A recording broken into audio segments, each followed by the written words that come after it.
Hello everyone, welcome to Gyan Achievers. How are you? I hope you all are doing well. Now we start contribution of Henry Fayol. You know very well. He is the real father of modern operational management. तो आज हम Henry Fayol का पूरा contribution discuss कर रहे हैं. ये हमारा पार्ट 1 बन जाएगा और सेकंड पार्ट के अंदर हम हेनरी फ्योल के 14 प्रिंसिपल्स जो कि मोस्ट इम्पॉर्टेंट है उनके बारे में डिस्कशन करेंगे.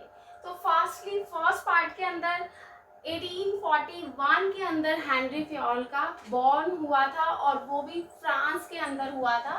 तो he is born in France 1841 और 1860 में इन्होंने ग्रेजुएशन कर ली थी. ग्रेजुएशन के बाद एज एन माइनिंग इंजीनियर उन्होंने वही फ्रांस की ही कंपनी माइनिंग कंपनी के अंदर as an mining engineer work किया और उसी कंपनी में उनकी प्रमोशन हो गई और वो प्रमोशन के बाद बन गए chief managing director. I hope ये उनकी थोड़ी सी हमने करियर की बात की है कि उनका बर्थ कहाँ हुआ, डेथ कहाँ हुई और उन्होंने क्या जॉब की. ओके, अब हम बात कर रहे हैं कि he is the real father of operational management theory. तो कभी भी आपसे डिस्कस किया जाए, पूछा जाता है कि who is the real father of operational management theory, he is the French industrialist Henry Fayol. Okay, अब उसके बाद हम बात कर रहे हैं कि जब ऑपरेशनल मैनेजमेंट थ्योरी है तो उसमें उसका कंट्रीब्यूशन भी उन्होंने किसमें किया होगा, ऑपरेशनल मैनेजमेंट में. तो उनके कंट्रीब्यूशन को हम बोल सकते हैं ऑपरेशनल मैनेजमेंट या एडमिनिस्ट्रेटिव मैनेजमेंट. नेक्स्ट वन है कि सबसे पहले उन्होंने एक बुक पब्लिश की थी. अब उस बुक का नेम क्या है, जो कि बुक है एडमिनिस्ट्रेशन. प्लीज बुक का name as it is learn करना. In administration industrial, not industry या नॉट इंडस्ट्रियलिस्ट है, it is industrial at generating. और ये बुक कौन सी लैंग्वेज में हुई थी, फ्रेंच लैंग्वेज के अंदर हुई थी. ठीक है, फर्स्ट बुक है और ये फ्रेंच लैंग्वेज के अंदर ही पब्लिश हुई थी. एक सबसे इम्पॉर्टेंट बात है कि ये बुक फ्रेंच लैंग्वेज के अंदर हुई और 1929 तक इसका कोई भी इंग्लिश वर्जन नहीं आया और साथ के साथ ये सिर्फ और सिर्फ फ्रांस के अंदर ही हुई थी. उससे मींस आउटसाइड फ्रांस में ये वाली बुक अवेलेबल नहीं थी. दो इम्पॉर्टेंट पॉइंट है कि एक तो ये बुक टिल 1929 तक फ्रांस से आउटसाइड में कहीं भी ये बुक अवेलेबल नहीं थी. और नेक्स्ट वन है कि ये 1929 तक ये सिर्फ और सिर्फ फ्रेंच लैंग्वेज में थी, मींस इंग्लिश लैंग्वेज में इसका वर्जन नहीं आया था. आफ्टर 90, जबकि उनकी डेथ कब हो गई थी, 1925 में. 19 नवंबर 1925 में हेनरी फेयोल की डेथ हो गई थी. अब उनकी डेथ के भी 4 इयर्स तक इंग्लिश वर्जन अवेलेबल नहीं था. फिर 1949 में यूनाइटेड स्टेट ऑफ अमेरिका के अंदर इंग्लिश वर्जन अवेलेबल था. ठीक है, इंग्लिश वर्जन जो है वो 1949 के अंदर अवेलेबल हो गया. और कहाँ पे अवेलेबल था, यूनाइटेड स्टेट्स ऑफ अमेरिका में. आई होप यहाँ तक कोई प्रॉब्लम नहीं है. जब इनका इंग्लिश वर्जन अवेलेबल हुआ ना, तब इनका हायर कंट्रीब्यूशन मैनेजमेंट के अंदर कंसीडर किया गया और बहुत क्विकली. ठीक है, बहुत क्विकली कंसीडर हुआ उनका कंट्रीब्यूशन.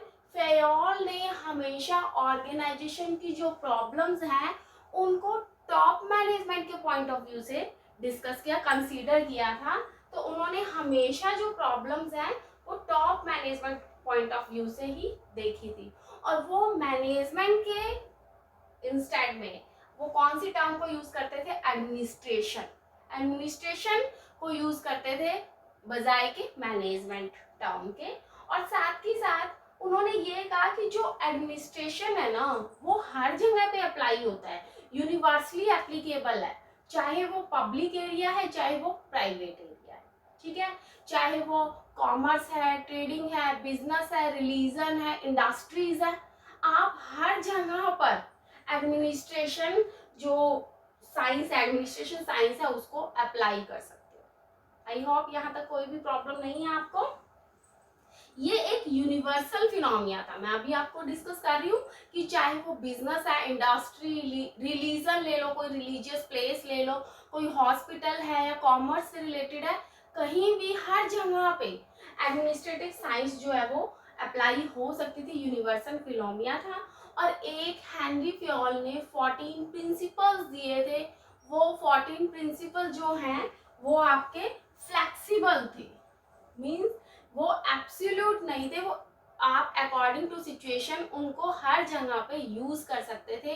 14 प्रिंसिपल जो है एडमिनिस्ट्रेशन इसके हेनरी फ्योल के मोस्ट इम्पॉर्टेंट है, वो हम अपनी नेक्स्ट क्लास के अंदर डिस्कस करेंगे।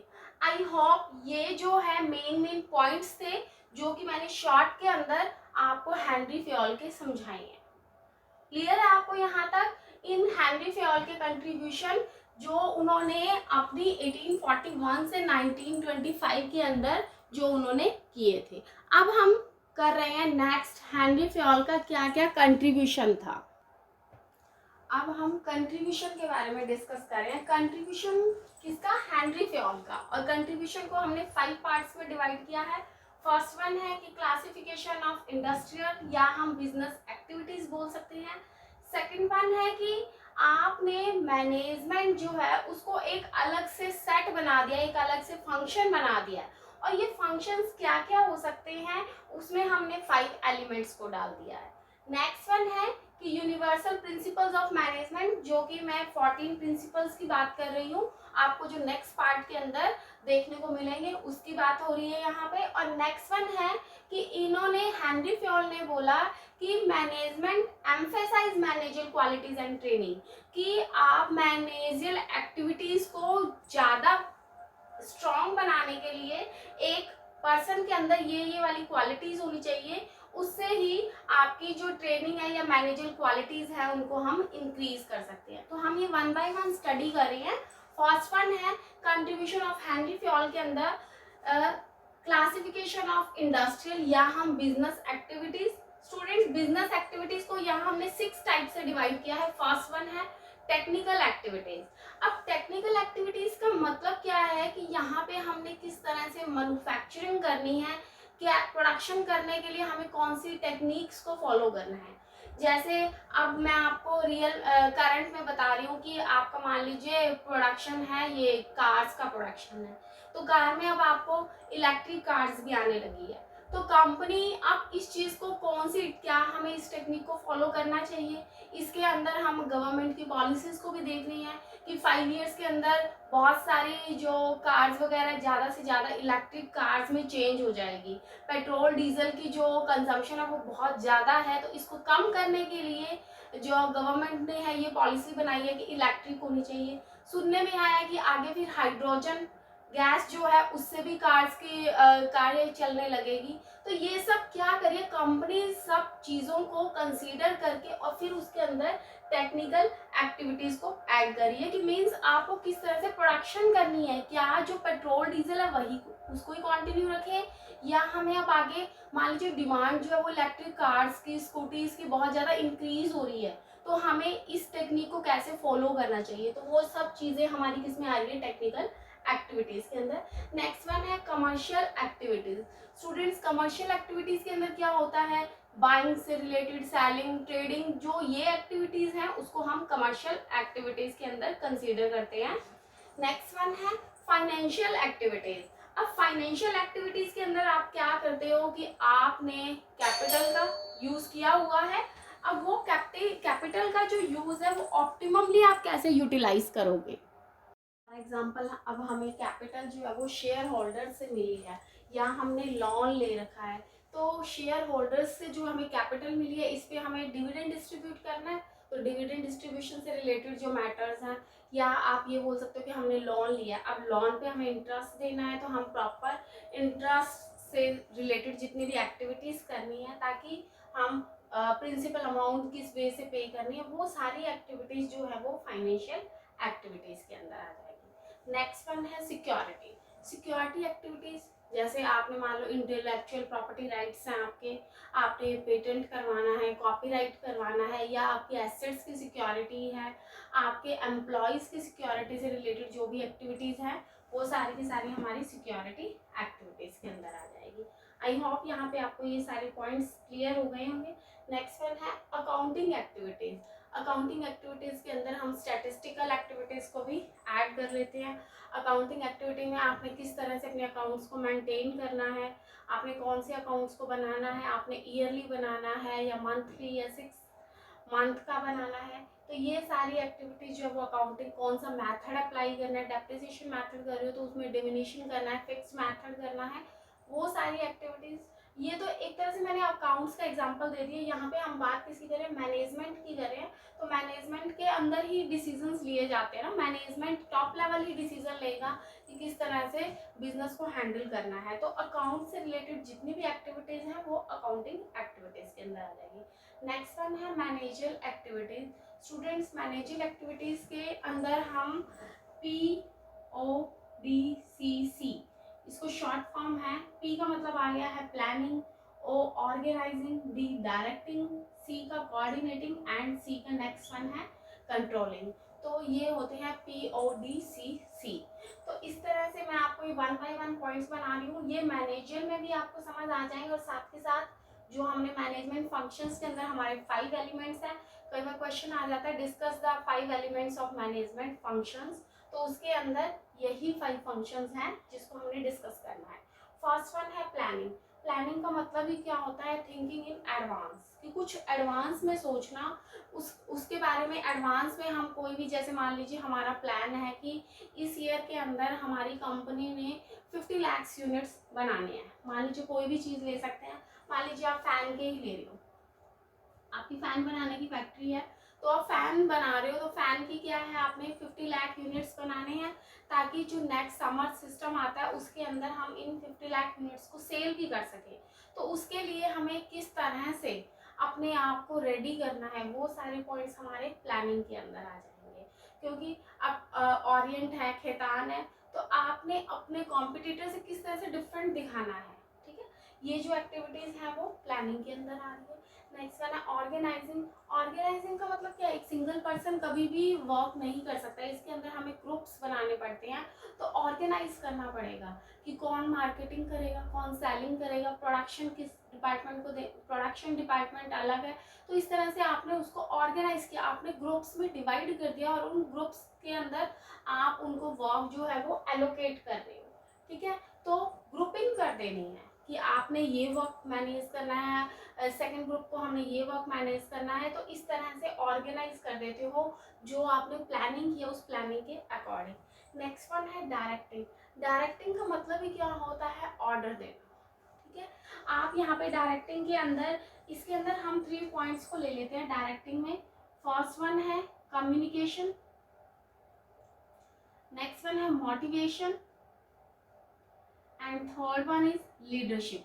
ये 3 के 3 पॉइंट्स जो हैं वो हमारे डायरेक्टिंग में इंक्लूड होते हैं कि आपने अब कम्युनिकेट करना। कम्युनिकेट क्या करोगे, टॉप लेवल जो है वो मिडिल को करता है, मिडिल लोअर लेवल को कम्युनिकेट करता है कि जो उन्होंने अपने पॉलिसीज बनाई है, गाइडलाइंस बनाई है, उसको आगे नेक्स्ट अपने लोअर लेवल पे कम्युनिकेट करना।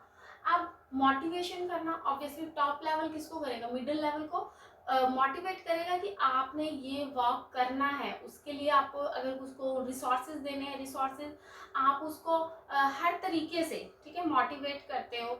चाहे आपको उनको साइकोलॉजिकली करना हो या आपने उनको अच्छा एनवायरनमेंट देना हो, क्योंकि अगर आप एनवायरनमेंट अच्छा दोगे आप उनके फ्यूचर को सिक्योर कर देते हो, वो भी एक तरह की मोटिवेशन होती है कि अगर हमारा फ्यूचर सिक्योर होगा तो हम सिर्फ अपने बिजनेस के अंदर ही ध्यान रखेंगे। नेक्स्ट वन है लीडरशिप।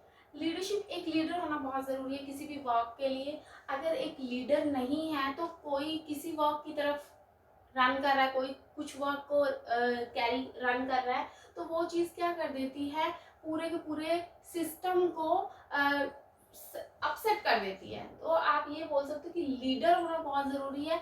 जब हम सभी एम्प्लॉयज़ फिर उस लीडर की बातों को फॉलो करते हैं, उसके अकॉर्डिंग वर्क करते हैं, तो हम एक फिक्स टाइम के अंदर पूरे के पूरे वर्क को कंप्लीट कर सकते हैं, जिससे कंपनी को मैक्सिमम बेनिफिट्स हो सकते हैं। नेक्स्ट वन है कोऑर्डिनेट करना।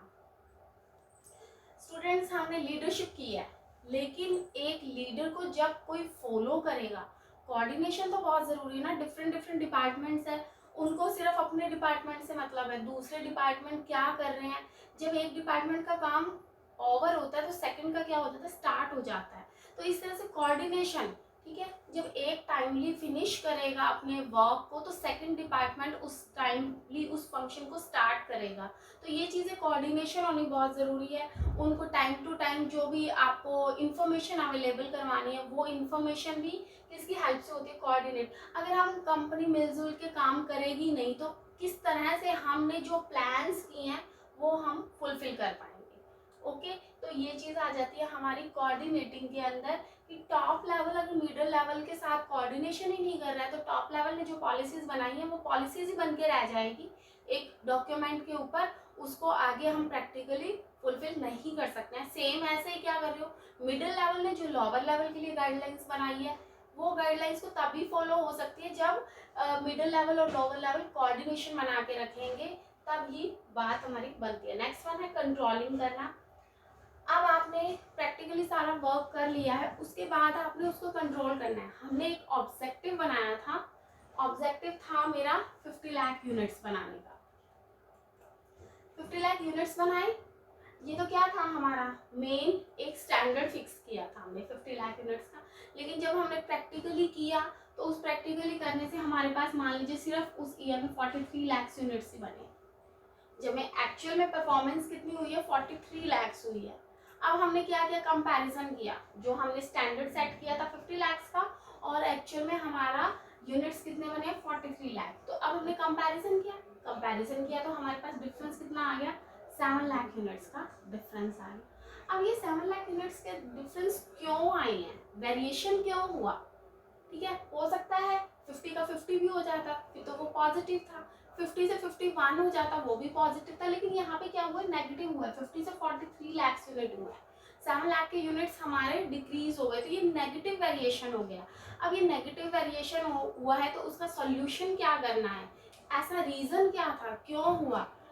हो सकता है कि लाइटिंग प्रॉब्लम थी, ठीक है, प्रॉपर लाइटिंग नहीं थी, या हमारे रिसोर्सेज या हमारी मशीनरी जो है वो लाइटिंग की वजह से मशीनरी प्रॉपर टाइम पे नहीं चल पाई है, या आप ये बोल सकते हो कि एम्प्लॉयज़ जो हैं वो लिमिटेड थे, जबकि एम्प्लॉयज़ हमें ज़्यादा चाहिए थे, तो हम क्या करेंगे, रिक्रूटमेंट और करेंगे, फिर सिलेक्शन करेंगे। तो इस तरह से जो भी हमारी वेरिएशंस आए उन वेरिएशंस को हम कंट्रोल करेंगे, वेरिएशंस को ओवरकम करेंगे। ये सब के सब फंक्शन हमारे कंट्रोलिंग के अंदर आ जाते हैं। आई होप ये पॉइंट्स आपको क्लियर हो गए होंगे। नेक्स्ट वन यहाँ पे आ गया है यूनिवर्सल प्रिंसिपल ऑफ मैनेजमेंट। ये हम कर चुके हैं कि इसके अंदर 14 प्रिंसिपल्स की बात होगी जो हेनरी फ्योल ने दी है, और हेनरी फ्योल के 14 प्रिंसिपल्स को मैं आपकी नेक्स्ट वीडियो में लेके आ रही हूँ। उसके बाद लास्ट वन है हमारे पास, एम्फेसाइज करना है मैनेजर क्वालिटीज एंड ट्रेनिंग को।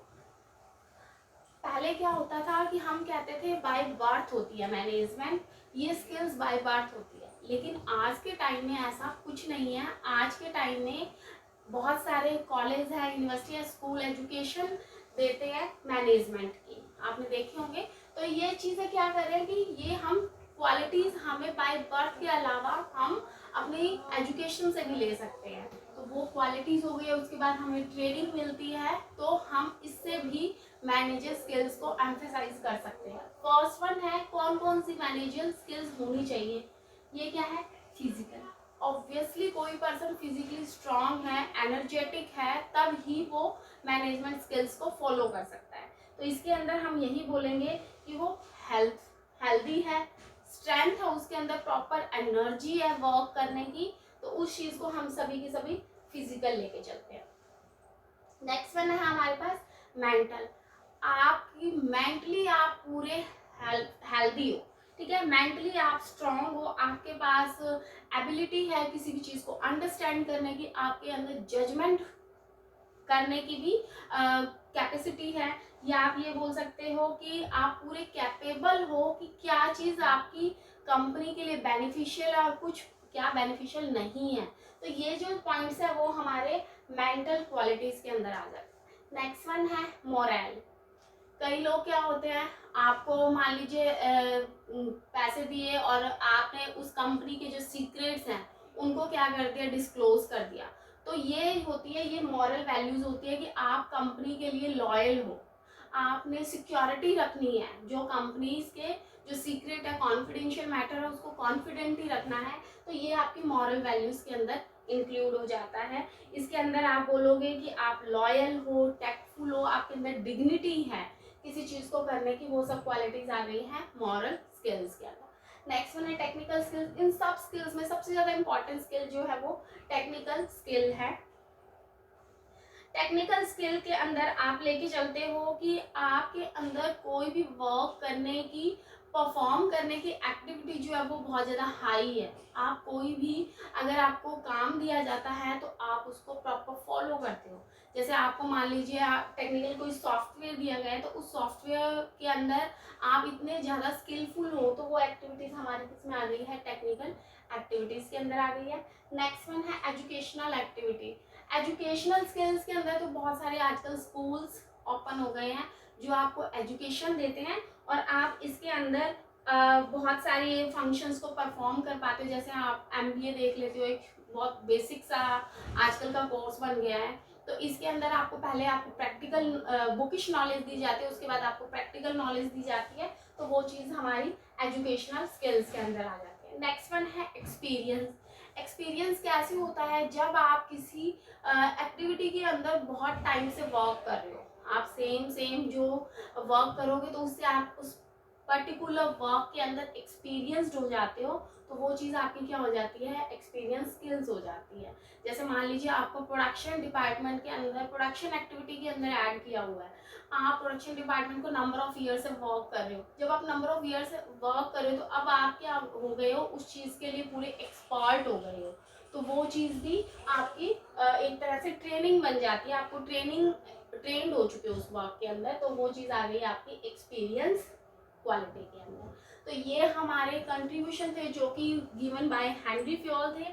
इसको हमने पूरे का पूरा 5 पॉइंट्स में डिवाइड किया था। ये मोस्ट इंपॉर्टेंट है, प्लीज़ इसको पूरे का पूरा ध्यान रखिए, रिवाइज कीजिए। और अब मैं मिलती हूँ आपसे नेक्स्ट क्लास के अंदर।